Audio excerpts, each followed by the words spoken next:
Hi, I'm Amanda Tapia and I'm from Los Angeles. Hi, my name is Frank. I run a film shop called East LA Film Shop. Hi, my name is Ben. I run 35M Pro. It's a family-owned business. We do film processing, printing, framing. We do it all, one-stop shop. My name is Nanette Ricaforte. I'm from Cerritos, California. What's up, guys? My name is Mills. I came down here from San Diego. My name is Julian. I come from San Diego. My name's Andrew. I'm from San Diego. Yeah, I do this thing called Amsterdam Developing where we put on monthly events based around film photography. So I got into film, it actually goes way back. My mom used to have a Sony camera when I was in first grade, and I remember seeing her get prints of her photos in black and white and being really in love with them. And I finally got my own camera back in 2017, and I haven't stopped since. Well, pretty much ever since I started young, I was like 15, going with my dad, doing quinceañeras, weddings. Certain events, I got a chance to use this camera. So it kind of started from that. I got into film photography actually because of my dad. I saw him doing it when I was young. And I was in the bathroom with him. I turned on the light automatically and then blew all those photos and developing. But so I've seen it growing up my whole life. I was a little bit tired of shooting digital. I work in the cinema space, production space, and so I wanted something kind of like fresh. And shooting film photography was one of those pieces that really allowed me to kind of be more expressive with my work and also take the time with each shot. I got into film in high school when I was a senior in high school, and it's my first love. I was shooting digital for a long time, since 2008. When my dad passed away in 2016, I just didn't feel creative, didn't want to shoot photography anymore.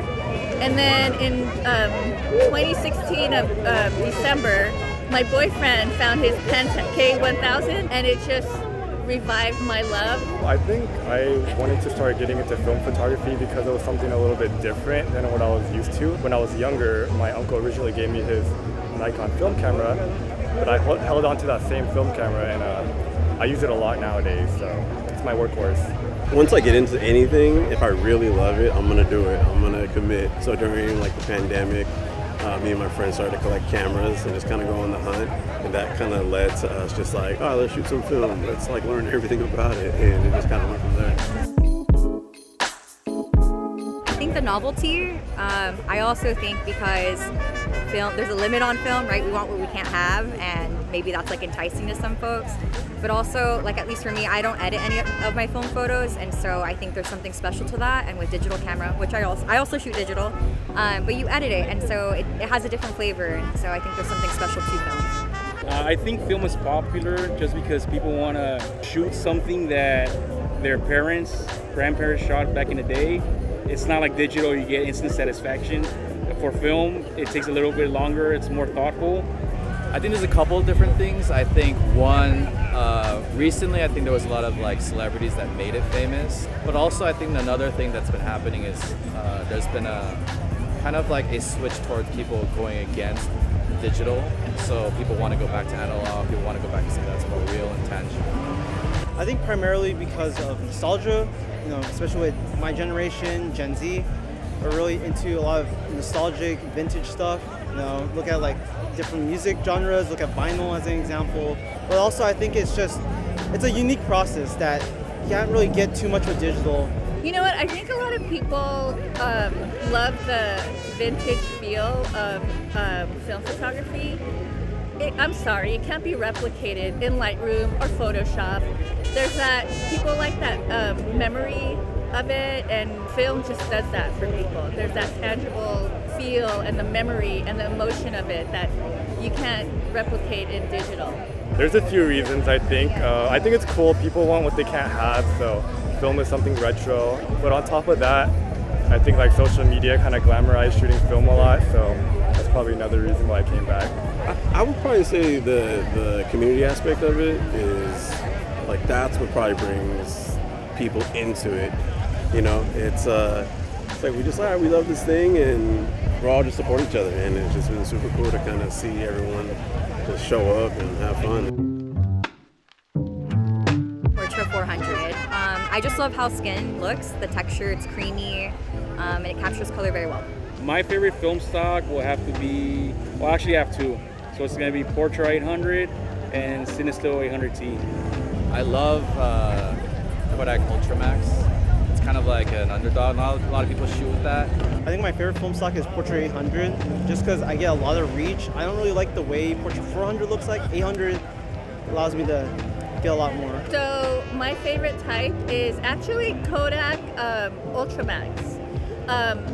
I know everyone says Kodak the Portra, but for me, I love the color of Ultramax. And it's 400, so I could go, low, or it gives me a lot of leeway as far as what to shoot and the lighting. I really like HP5 right now, the black and white film. Solid film that I can just print myself, develop it myself. It just depends, but I think if I'm shooting night stuff, I'm gonna go with Cinestill 800T. If it's daytime, when the sun's out, color plus.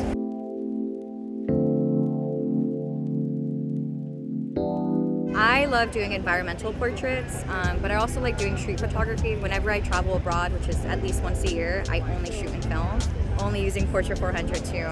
And I just like taking pictures of people, places, things of wherever I'm at. I love shooting. I like going to a desert. Like going to areas where there's no people, just like abandoned stuff. Or I like going to the beach a lot. I shoot everything, honestly, but I think if I'm shooting, I'm trying to get into more conceptual stuff, but I love shooting people, friends.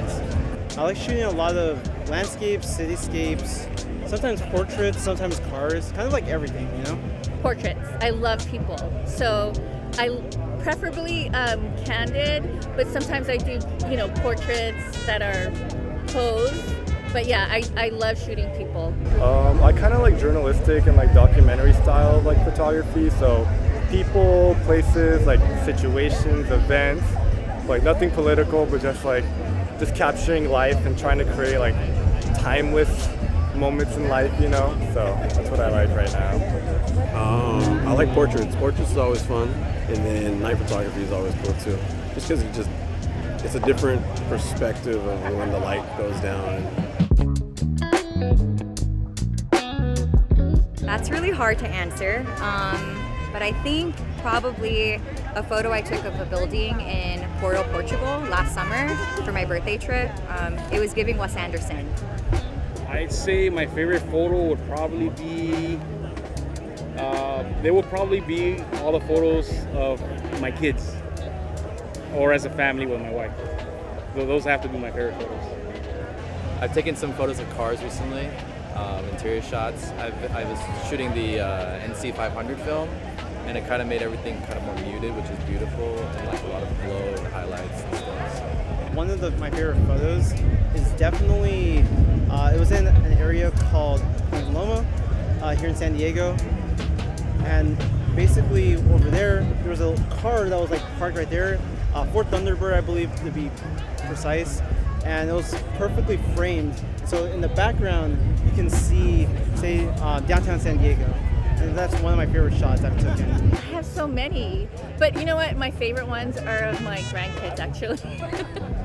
The ones where they're doing something and, they're in their element and their essence. So yeah, those are my favorite.